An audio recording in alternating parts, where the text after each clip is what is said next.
Hello, my friends, and welcome to episode 10 of the Kiss Army Nation podcast. I am your host, Pasquale Vari. Unfortunately, Andy couldn't make it today, but I am so happy to have with me our guest host, Rolla Brown. How's it going, Rolla? Good, doing good. For those of you who may remember, Rolla was our profile guest on episode 6 of the Kiss Army Nation podcast. And now here you are, guest hosting an episode. How do you feel about that? I'm a little nervous, just a little. Just a little. You're going to do great. It's great to be here. It's great to be here. Today's profile episode is going to be on Mr. Chris Ricci. How's it going, my friend? Hello, and all that stuff. Yes. So, Chris, we like to start every fan profile with an origin story. So, Chris, what's your story? How did you become a Kiss fan? Oh, well, first Kiss album, grade 4, grade 5. I'm old. I'm really old. In school, and some kid brought it in, and you're looking at the cover. Actually, I do have it. Just for old memory's sake. Mm-hmm. Somebody brought it in, and all the kids gathered around the schoolyard and started talking about this band. And then it just kind of ballooned from there. So, I can remember being at my friend's house across the hall because we lived in an apartment building, and decided to do some Kiss's pyrotechniques on his dresser furniture. So we would take the lighter and the hairspray, and we'd spray it, and we'd light everything on fire. And 3 hours later, his mom come in, and it's carnage. Everything's burnt. It's like, what the heck did you guys do? It wasn't me. It was Chris. It wasn't me. Like, so. And then I guess what I like to call, and I'm actually trying to coin the phrase, is we call it OKD, Obsessive Kiss Disorder. Nice. OKD. OKD. I don't know if it started with the Beatles and the backward masking and the subliminal messages, and then Kiss took over, but we all have OKD in some form or another. So my first time getting to see Kiss, my sister took me. I was 12. Maple Leaf Gardens, the worst ever seats, like grays, the top. But she managed to weasel us down, and I got to Reds. And it was good enough to change my life, and decide that this is what I want to do. I want to be a musician and follow that path. So, and then I carry the tradition on sort of jumping forward. My daughter, her first concert was... Yes. My daughter and son are 7 years apart. So my son, his first concert was... Yes. So, I got grandkids. I don't know if Kiss is going to last long enough to take them. They're a little young. My eldest is going to be 8, so I don't think Kiss has got another 5 years in them. I don't know. So anyway, that's me. I remember when I was a kid, you talked about burning down the house. I used to come home after school, and my mom was still working, and I used to bring some friends over, and we used to do a Kiss concert in the living room. And of course, I played Gene, and I filled my mouth with ketchup and started spitting out ketchup. My mom used to come home with ketchup all over the walls. It drove her nuts. And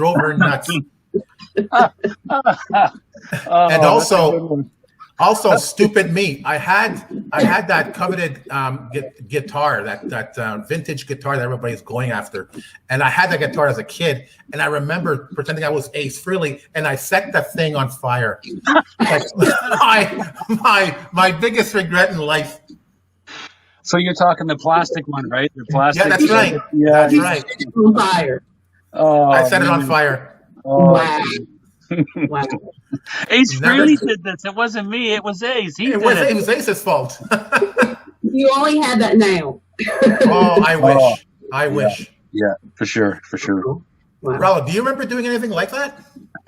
I remember, I talked to you about, listening to Kiss at my grandfather's house and with my younger aunt and uncle. That's another story. But anyway, we would dance around and sing the songs and pretend that we were in the band, but we never did anything quite like that. No, we didn't go that far. I guess it's a guy thing. Yeah, I think so. Yeah. So Chris, so Kiss was your inspiration to be a musician. Is that correct? Well, I'm from Toronto, and if you know Rush, I'm a bass player. So there was this battle between Kiss and the Theatrics. You know, they just blow your head off with the Theatrics. And I had a little bit of music in my family, like my mom and my uncles and my niece. Like there's a lot of music, my grandparents. So it sort of just carried on. I knew I was going to be a musician. It's just at what point was it going to click in my head, right? So Kiss sort of started the ball rolling. But then when I saw Rush, would have been roughly around the same time or maybe a year or two later, Moving Pictures tour at Toronto Maple Leaf Gardens. And that cemented, okay, you know what, that's it. I'm all in, full tilt. So I started playing bass when I was 14, I guess, if you want to say seriously. And then I started touring when I was like 18, 19. So I took a couple of years to perfect my craft. I can remember some of the dingiest places, basements, kind of like this place. Jamming with my buddies, you know, learning. I remember the first song I learned was Firehouse. We played that opening riff for like 3 hours. And it's like, okay, do you guys know anything else? Like, So, yeah, I'd say that was the complete circle was, you know, seeing Kiss and wanting that fame and, you know, the idolize and want to be a rock star. And then to the degree of Rush to be, I guess, taken more seriously as a musician. So, you know, there's always that the critics will say, you know, Kiss's music is 4 chords or Doc McGee said the other day, 4 chords and bad lyrics. And I'm not taking anything away from Kiss, and I'll tell you about why I feel that way later. But music kept me out of trouble as a kid. You know, I lived in a pretty rough neighborhood. I didn't do a lot of stupid things. You know, my mom, God bless. I was a good kid, so I stayed in and I learned Rush and Kiss, and that's what I did. And then I decided I was good enough to go out and play, and started, you know, auditioning for bands and stuff. So that's pretty much the 2 biggest influences. And then there's a lot of Canadian influences that sort of, I know I picked up on, like Coney Hatch and of course Metallica. And then I got into Wasp, and I'm still a huge Wasp fan because of the Kiss Theatrics. Of course, it lends itself to that. So I'm a metalhead, but also a rocker. So yeah, Kiss and Rush, I would say, pretty much. So as a musician, what kind of music do you play? Mostly, I play like a lot of tribute band stuff. So I did a Van Halen tribute here in the Toronto area and, you know, most of Ontario. I did a Guns N' Roses tribute. I did an Alice Cooper tribute. Cult, you know, mostly rock, hard rock, classic rock, that kind of stuff. And of course a Kiss tribute, but that's another story too. You know, you said Rush is one of your influences. How is it playing Rush compared to playing Kiss? Because, you know, listen, I'm one of the few Canadians. I'm sorry, I'll admit it here. I'm not a big Rush fan. I find the music too technical. Well, that's it. Kiss is just like everywhere. Let's go, you know? Yep. So can you tell us about the difference between playing Rush and playing Kiss? Well, there's the obvious angle, which is Rush is progressive rock. So very intricate patterns. Technically, you've got to be very astute, you know, a lot of runs and things like that. It's very challenging to play. A lot of different time signatures and things like that. But only because I'm in a Kiss tribute now, and I never was, and like I said, that's a whole other story, which I think is funny. I'll get to it later. There's the 2 aspects. You could say AC/DC, Kiss, hard rock, that kind of stuff is pretty basic. As a bass player, that stuff is pretty simple, you know, to play AC/DC and things like that. One might say I get bored and wanted a challenge, because I could pick up the Kiss stuff really easy on bass. And Rush was the challenge. Rush was run to the music store, buy the sheet music, copy the notes out, learn the patterns. I bought a cassette deck downtown Toronto that cost me like $500 when I was a 14-year-old, Wow. 15-year-old. Oh, wow. It was programmable, so I could put in a passage of, say, 15 seconds and say start and stop, and it would play it, stop, rewind the tape. I didn't have to touch it. And I would just play these passages over and over and then piece it all together. It would take me 40 hours to learn a Rush tune, to my Wow. belief that I was satisfied I was playing it properly. It was a whole other world to immerse yourself in. Like I said, I stayed out of trouble because I was in the basement learning how to play all this stuff. I had a set of keyboards on the washing machine, and I'd stand by the washer like this with the bass, and I'd play the keyboards. So it was a challenge. Maybe because music is in my family, and there might have been a little bit of a gift that I could pick the stuff up pretty easy. I learned the Kiss stuff pretty quick, so I needed something else to challenge me, right? So I guess, but there's that difference, and then there's the other difference, which I'll do quickly, which is Kiss is the hardest working band in the business. Absolutely. Hands down. I don't care what anybody says. Maybe Manowar or Gwar or some of those kind of bands that have these huge theatrics. That is the hardest job to do of anything I've ever done. And I've done all kinds of stuff, all kinds of bands. Kiss, I'm exhausted. Like, we do gigs and it's like, okay, how long do you guys play for? 2 hours? No. I got 75 minutes, 60 minutes and a 15-minute encore. I'm done. I need oxygen. Like, it's hard. It's hard. So to answer the question that took me so long to get to the answer, to mimic Kiss with the costumes and the boots and everything, there's nobody harder. To play intricately and accurately and technically Rush, progressive rock, it's very difficult.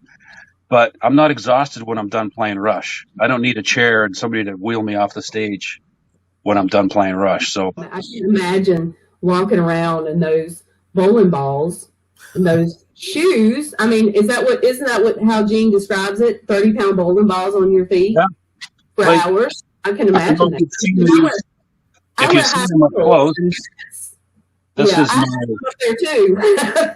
that's my love gun setup. I'm just trying to get the camera angle there. Yeah. This is my short set. I've got the bigger ones, but I'll tell you it like this.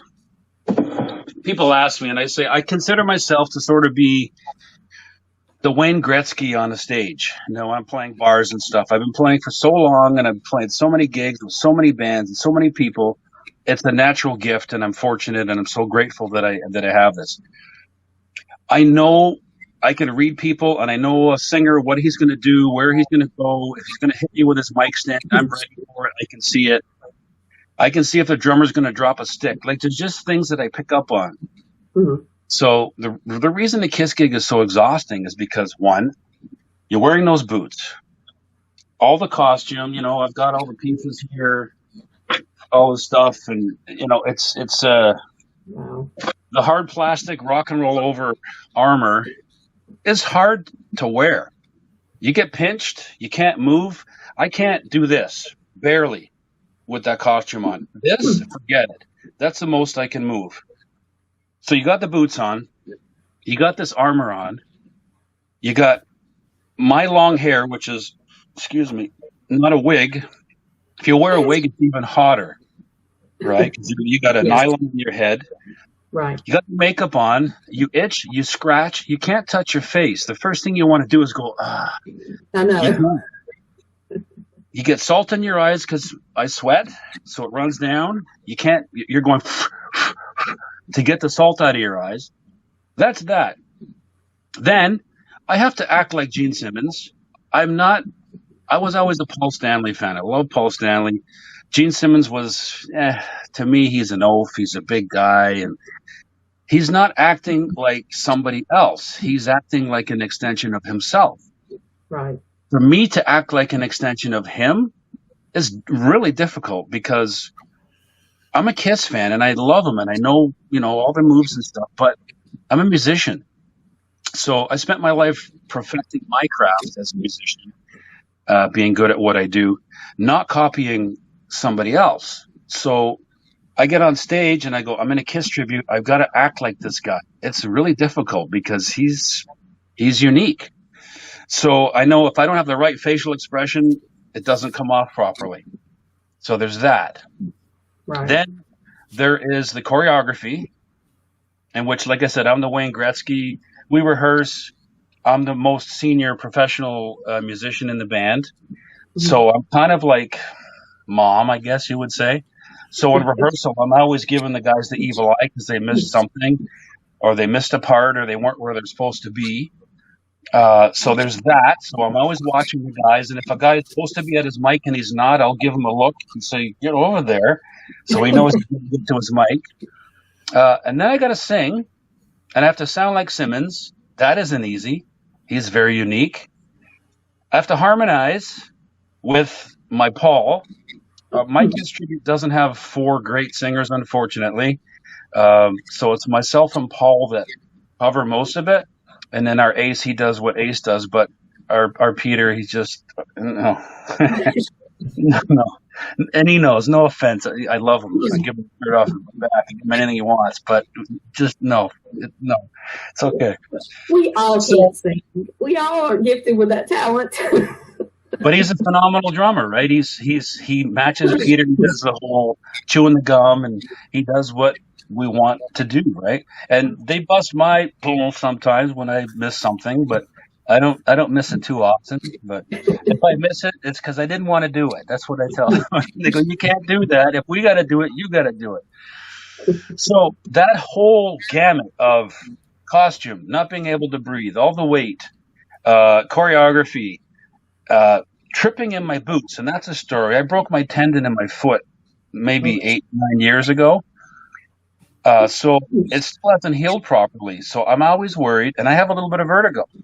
So I'm always worried, walking in these boots, I'm going to fall. And if I fall, what am I going to do? I'm going to grab a big stand? That's useless. That's like grabbing a toothpick to hold me up, right? So what do you naturally do? You reach for the guy next to you, you fall. So now you got the Kiss guys in a domino. So it's like, and a bit of vertigo. Every time I do the blood thing, I got to plant my feet, and I look up, and I find a spot to focus on, because the minute I do the head shake, I want to fall. So take all that into consideration. Like I said, the choreography and the singing and making sure the harmonies are good, and making sure that because I'm so OKD, I want to make sure the band members are all doing what they're supposed to do. It's exhausting. I'm done. I'm done now talking about it. Now, So- I don't want to give anything away to our listeners, but Right. Chris, after talking to you before the show, you sort of gave me the idea. Let's do something on tribute bands. So Right. I'm looking at doing like a 3-part episode, starting with this one on, you talked about Kiss being the hardest working band. So are Kiss tribute bands. It's not like being in any other tribute band. It is so difficult. Now, I know that you've been in a tribute band. You've been doing it for 10 years now. Yeah, pretty much. Can you tell us more about some of the difficulties, not just in terms of the costumes, but in terms of, working with fans, trying to meet the expectations of the fans that go to your shows? When I was in the bars, just like Rock and Roll Heaven in Toronto and the Gasworks, all the big bars, the biggest problem that I always found, and I'm guilty of it, is you're all standing at the back of the bar like this, looking at the band, going, "Are you there to have a good time? Or are you there to be a Nick and cut these guys up?" I was guilty of it too. I was young and stupid. Now I have the utmost respect because it's so tough to do. I didn't understand that until I did it.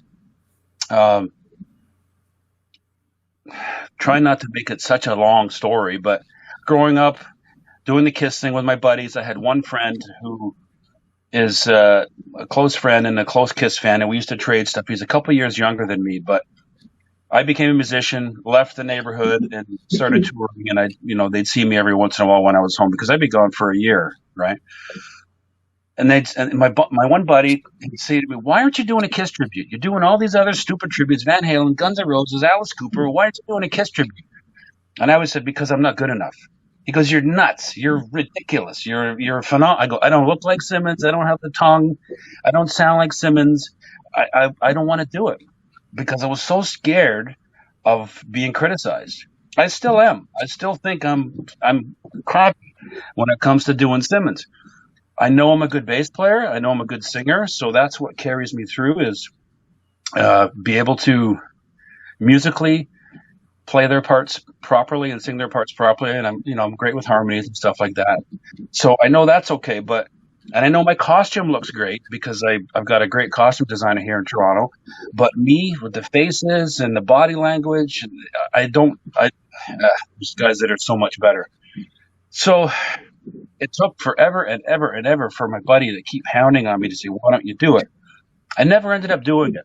But I was friends with Destroyer. I'm sure you know Destroyer out of Mo, good friend, and my drummer in my Van Halen tribute, and my singer in my Van Halen tribute that does Paul, Steve Stanley, was in Destroyer at the same time. So it's all circles and friends, right? So I'm hanging around Destroyer all the time and helping them out, doing their lights once in a while, and drive down to see them because my Van Halen singer and drummer are sharing duties. So it's just something cool to do. Never dawned on me to join a Kiss tribute. In 1996, that's a long time ago, I used to work at IBM Canada. I was the team lead at IBM Canada. One of the people that was on my team, actually one of my friends, he messaged me on Facebook and goes, I got a Kiss tribute band looking for a Gene.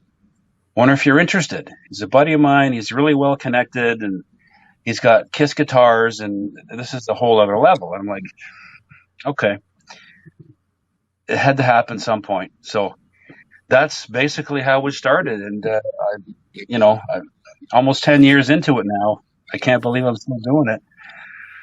But I'm doing it. But there's so many bands that are so much better. Kiss out of Quebec? We're pals. Absolutely. Yeah, those guys blow my mind. Oh my God. They're so good, man. When I play, I never get to see another band because we're usually the last band on. And this time, Kiss was the last band on, obviously, because of Kiss. So I got to enjoy a Kiss tribute. They blew my head off, man. They blew my head off. They're so good. Well, yeah. I was going to ask you, as far as the Kiss tribute bands go, have you found that most of them tend to gravitate towards one decade or another, and why do you think that is? I mean, it seems like they all kind of go in with the Love Gun type era. Yeah, that's very true. That's very true.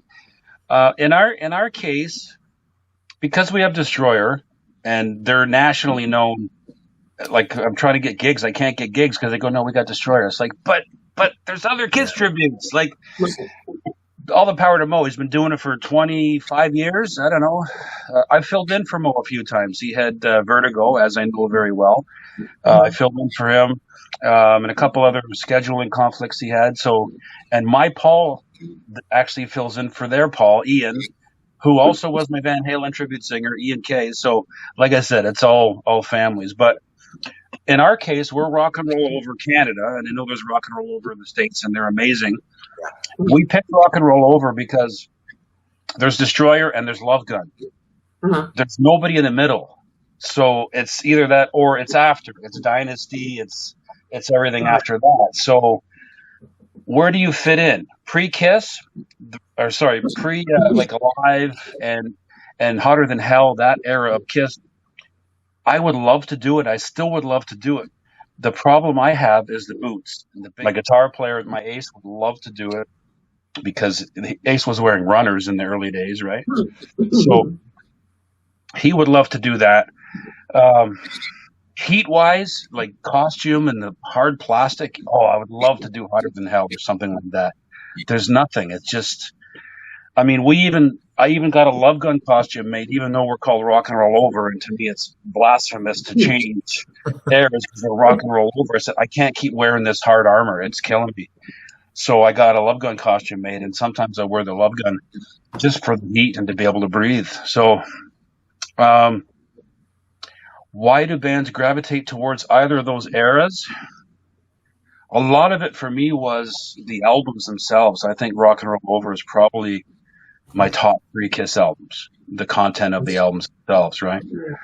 Love Gun's a great album, so maybe it's the music of the albums itself that people really like, you know? But Kiss was at their peak, 76, 77, 78, globally, right? Right. And that's Love Gun. So that's probably, everybody knows, you know, the Kiss costumes from that era. So that's probably why. So you have a YouTube channel, Rockin' Adventures. Is that right? It is true, yes. So tell us a little bit about your most memorable Rockin' Adventures. Rockin' Adventure. The most memorable would be, what comes to mind is, do you know what Trailer Park Boys are down there in North Carolina? Yes, my son has introduced me to those, and I'm like, wow, really? No. Unfortunately, I know who they are. I wanted to do something similar to that. I wanted to have a camera follow me. I was in so many bands, and my memory is horrible. I'm getting older. I wanted something to document what I had done. So I hired a cameraman, and he followed me in all my bands. Season 1 is 10 years ago now. That's Alice Cooper tribute, and then my Van Halen tribute. And so I wanted just to document all of this, but I had hopes that maybe it might get some interest to do a fictional docudrama, rockumentary about the life of a musician. And that's where that sort of came from. But the most memorable, I drove 31 hours with my wife from Toronto to Saskatoon to do a Kiss tribute show for a radio station out there. So 31 hours each way. And Randy and Leahy were the hosts. So I got to meet Randy and Leahy, and that was very memorable. But one of the most pain in the ass, leave that one. We do a charity every year for cystic fibrosis. It's called Kiss CF Goodbye. Funny that it lands with Kiss, Goodbye Kiss and all the touring we're talking about now. This was years ago. But my Paul Taskas, his daughter has cystic fibrosis. So he does a charity event for her. And he's a very well-loved musician in the Toronto area. And he knows everybody, and he's such a wonderful guy. Everybody comes up to support him. So we rent the Opera House in Toronto. And we do, 2 tribute bands and then another band, or 3 tribute bands. So we do this every year for charity, and then we give the money to cystic fibrosis. We've had Dean Castronova from Journey. We had Gilby Clarke from Guns N' Roses. Some great people come and help. But the most pain in the butt episode was when we were doing our setup at season 2 of Rockin' Adventure. It's episode 1, or I forget which episode. But our Kiss sign broke.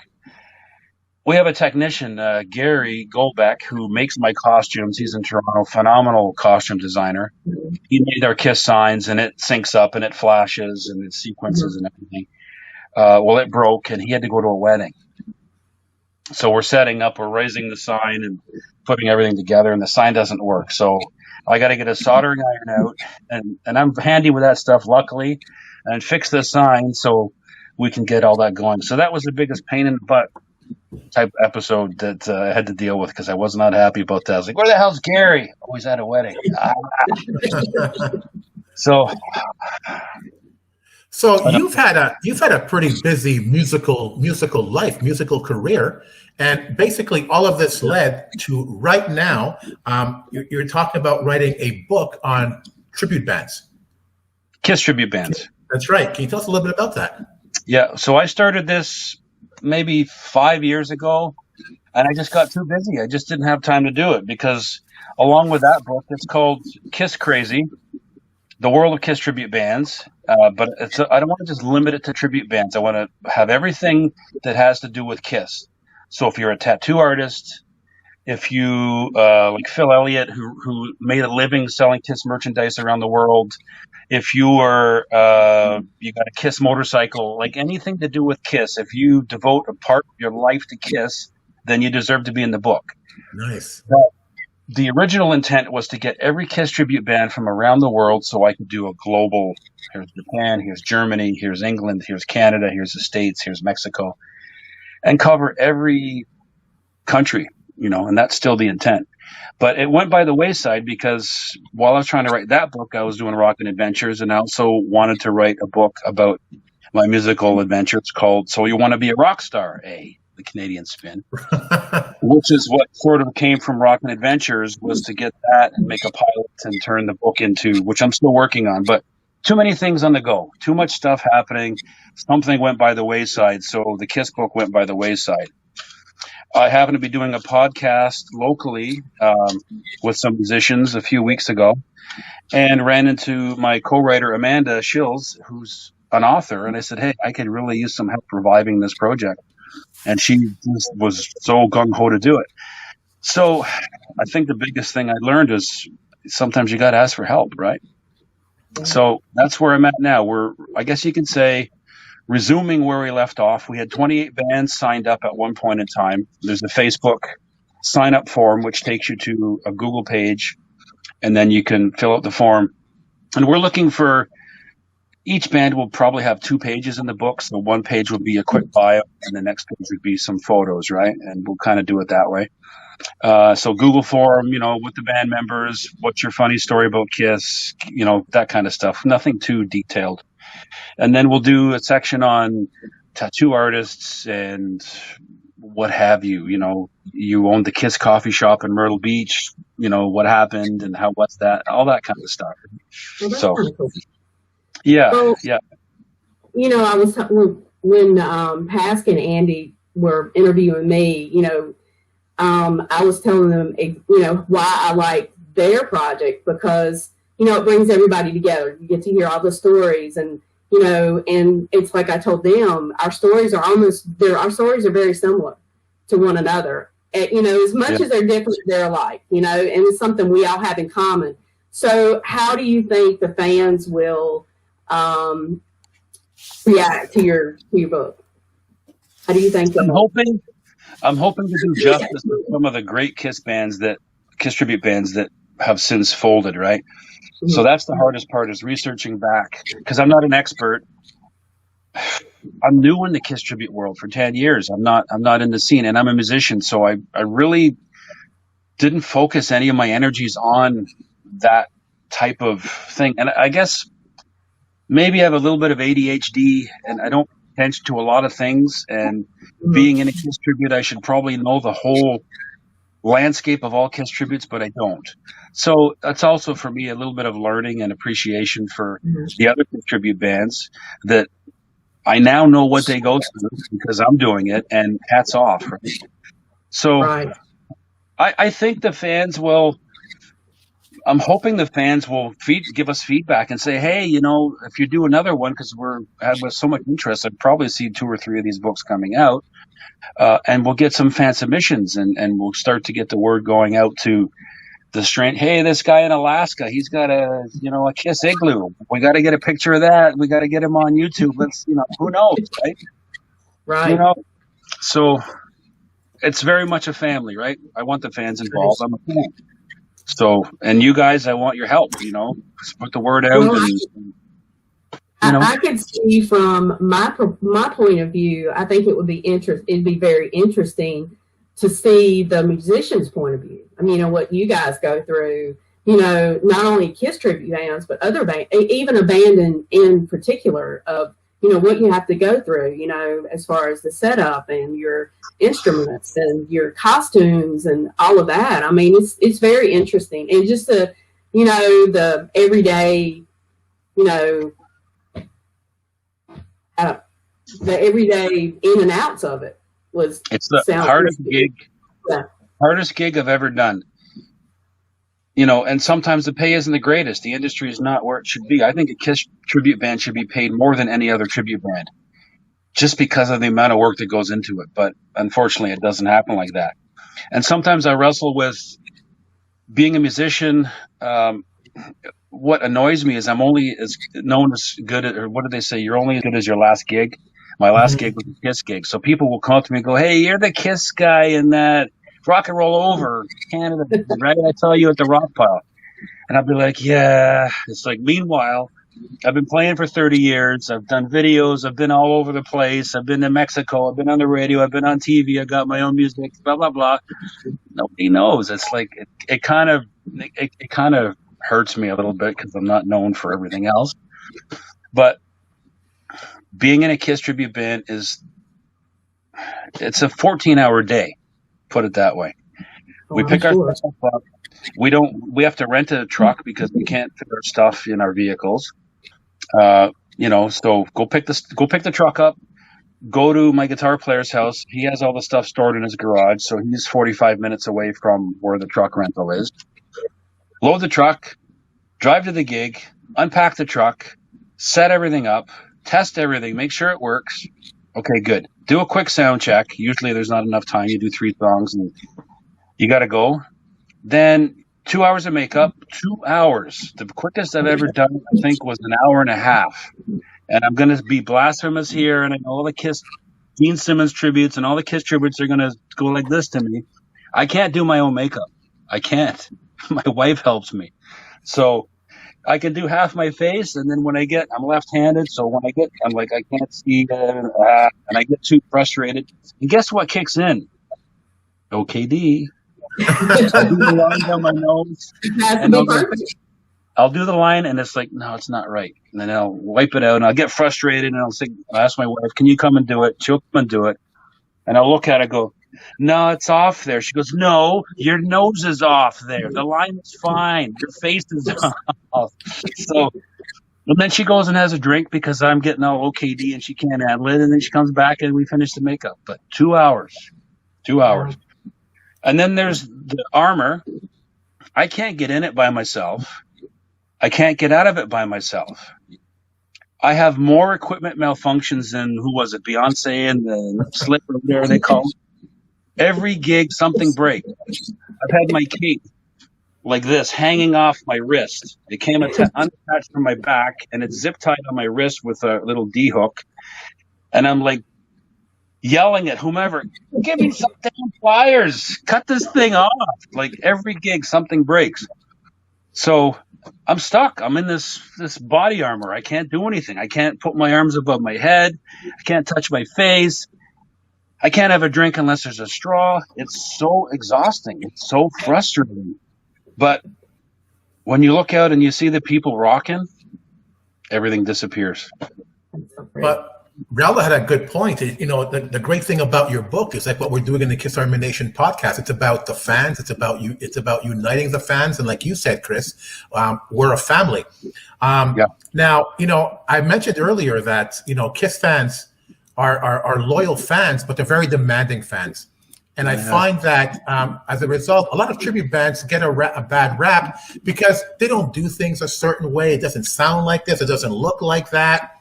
Listen, I've seen so many tribute bands. I've seen one band called Dress the Clown or something. They were dressed in Kiss makeup with a clown costume. You think this is a joke, but no. Yeah. You think this is a joke, but they were a blast. They were such a blast. It was different. Didn't sound very much like Kiss. It didn't look like Kiss, but it was a different Kiss type experience. I think people are a little bit too hard on tribute bands, right? Well, what would you say? What would you say to those fans and their perception of what tribute bands do? I could pretty much quote Gene Simmons. Kiss is the hardest working band out there. I mean, every time he does the quote, he adds 10 pounds. First it was 30 pounds, then it's 40. Now it's 50. And we know it's probably 5 pounds because plastics and manufacturing has come so much light years ahead that it's all easier to manufacture, so much lighter. But like you said, the Stones, you put on a pair of jeans and some runners and a T-shirt and you're good to go. If you're in Pearl Jam, you put on a flannel shirt over top and a pair of runners and you're good to go. So It's the hardest working band. It's the hardest gig to do. So until you do it, you really can't say anything. And I'm number one guilty of that because I only started doing a Kiss tribute about 10 years ago. And I was the same guy going, he doesn't look like Simmons. That guy can't sing. He doesn't have the harmonies. He didn't do that part. Like OKD kicks in. You're supposed to do that chorus. You missed it. Now I'm in the Kiss tribute. Zip. Shut up. Enjoy it. Exactly. That's it. So who are your favorite tribute bands? Do you have anyone in particular that is up there with being your favorite all-time favorite? Well, I'd say the best Gene is a Canadian Spiro, right? I forget his last name. He's Greek, right? Papadopoulos or something. Yeah. He was the clone with Simmons, where they'd stand face to face when they were doing the Punisher bass ads. OKD. How do I know that? I don't know. But I'd say he was the best looking Simmons for that era. That younger Simmons. Destroyer Mo is phenomenal, right? I watched the guy jump. You know what? I went and see him in Windsor in the wintertime. He was driving his car with his boots on. Like, we went to the hotel room from the gig to in between, and he was driving the car with his boots on. I'm like, dude, I can't even turn around in these boots. How can you drive a car? I couldn't believe it. The guy's jumping and doing kicks. I'm like, man, if I move the wrong way, I'm over. I'm like, so, and I know Mo and Mike Moodley, they're both out of Windsor. Those guys are so hard. They drive everywhere, man. Like, Windsor, 3 hours from Toronto. They'll drive 3 hours to Toronto to do a gig. They're animals. That's pretty much what my Paul, who sometimes fills in for them and has to do that. He has to drive to Windsor because they're animals. Like, they're just nonstop work. So I got huge respect for Destroyer. Just huge respect. And I've seen him for so many years. And here's a funny story. Destroyer played a gig once. They did their flame. They caught the roof on fire, and the roof started falling down. It was like a plexiglass kind of material. It was falling down on the drummer while he was playing. It's burning, and there's acrid smell and everything. And Mo's there with his axe bass trying to hit the pieces out of the way of the drummer falling on his head. Right? It's like, oh, my God. So, yeah, Destroyer, props to Destroyer. I go see Destroyer as much as I can. We're buddies. We hang out. And I just like to watch Mo because, he's got the look. He's got the persona. He's got the attitude down. So I picked up what I can off of him. And Kiss, of course, those guys blew my head off. And I was talking to them about being in the book back years ago when I met them at that gig. And I got to follow up on that. So if you're talking to them, just put a little bug in the ear that I got to get back in touch with them. Actually, Chris, you contacted me so many years ago to get in contact with Kiss. See, there's the memory thing for me. You remember, so. Yeah. Now, they're French speaking primarily, right? Yes. Broken English? Yeah. Yes. Yeah. So when you see them, they mimic Kiss in English so well. I know. You never know. But I caught him once. What's Paul's name again? I forget his name. Francois? Yeah. I think when he said 1, 2, instead of 1, 2, he went 1, 2, and they could catch a little bit of French, and I caught ya. Other than that, you could not tell. You would never know they were French speaking first, right? Oh yeah. So, but their show was phenomenal. I love the Gene. He's again watching him, learning from him. He's thin. I'm not thin. Did you see Orchestra? No. It is incredible. So basically, it's Kiss Orchestra.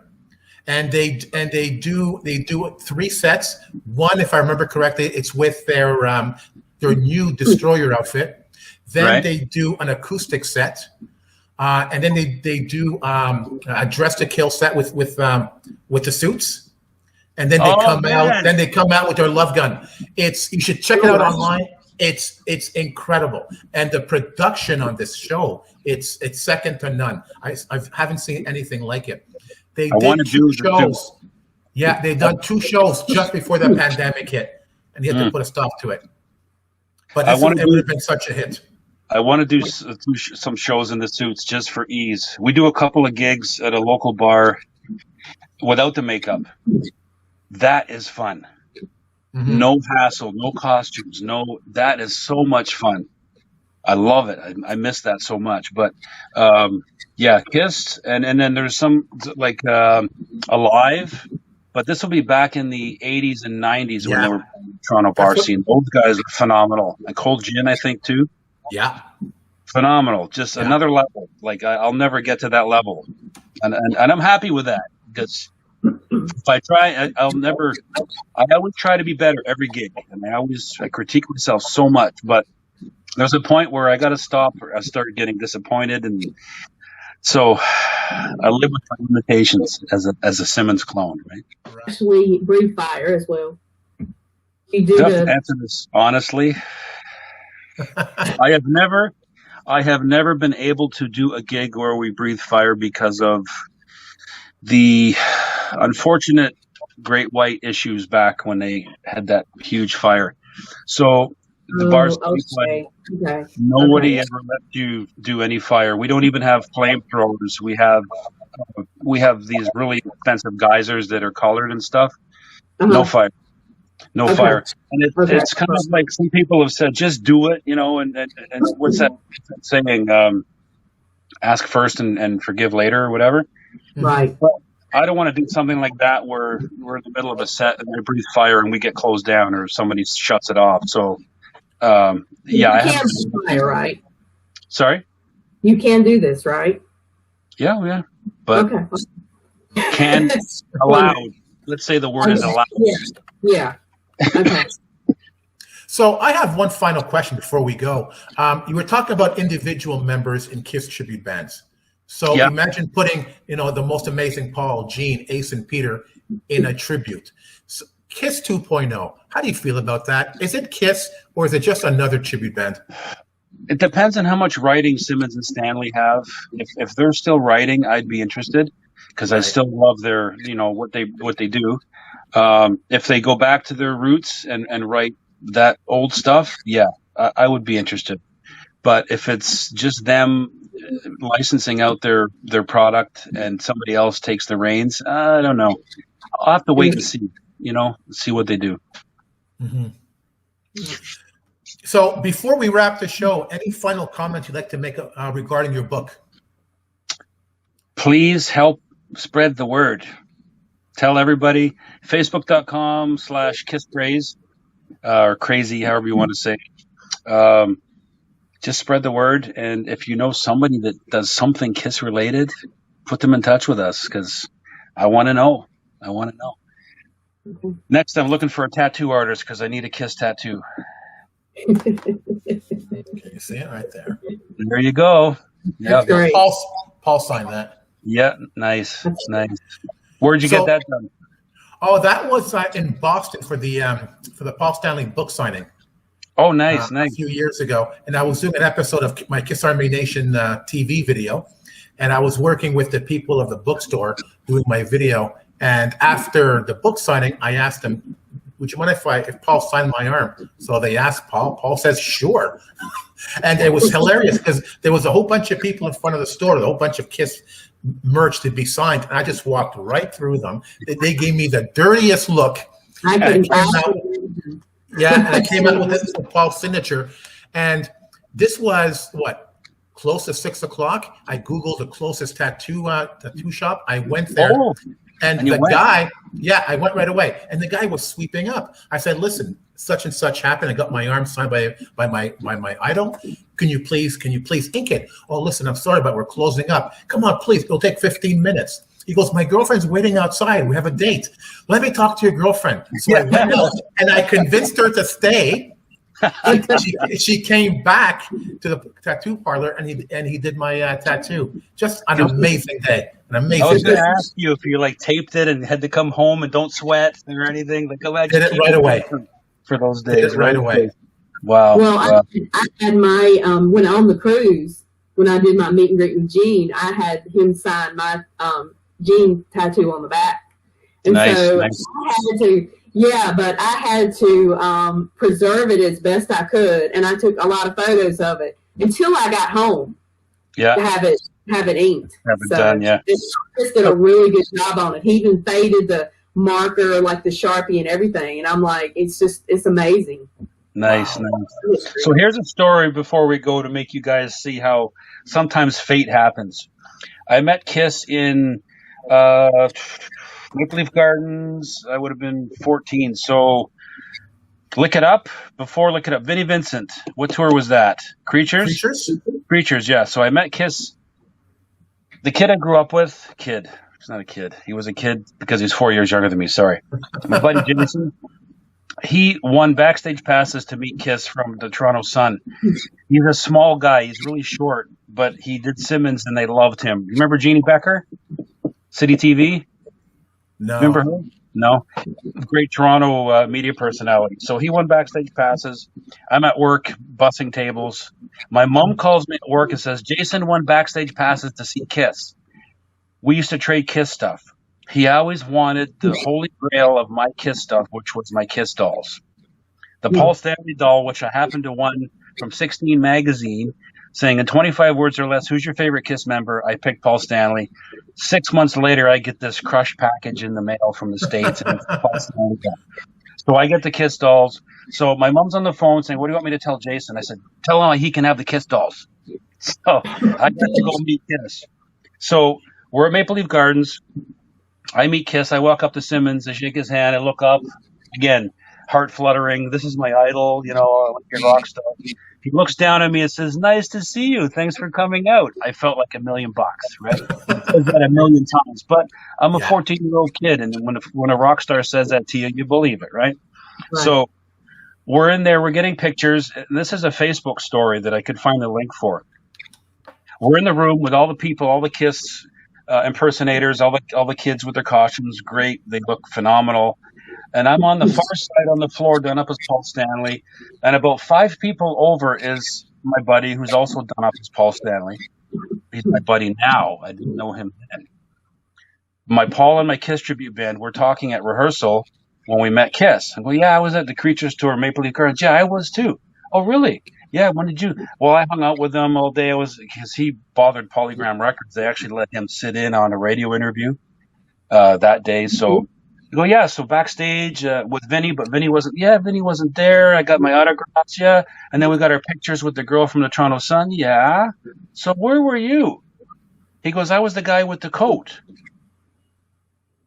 4 people away from me is my Paul Stanley in my Kiss tribute band to this day, 30 years. Oh, wow. 30 years ago. So we're like, holy crap. I go, I'm trying to find the picture. Next rehearsal, he brings in the picture. There's me, there's him. Nice. Wow. That's nice. That's a cool story. Yeah. So is there fate? I don't know. Yes. OKD, yes. No, fantastic story to close the show. Chris, thank you so much for being here. Thank you for having me. It's all in the name of Kiss. Yes. Rolla, thank you so much for stepping in for Andy. You did an incredible job. And I think Andy and I have to step up our game here. You were amazing. I don't know if I'm that good. To the Kiss Army, thank you so much for your continued support and hope to see you and hear from you in our next installment. Take care, everybody. Bye. Bye.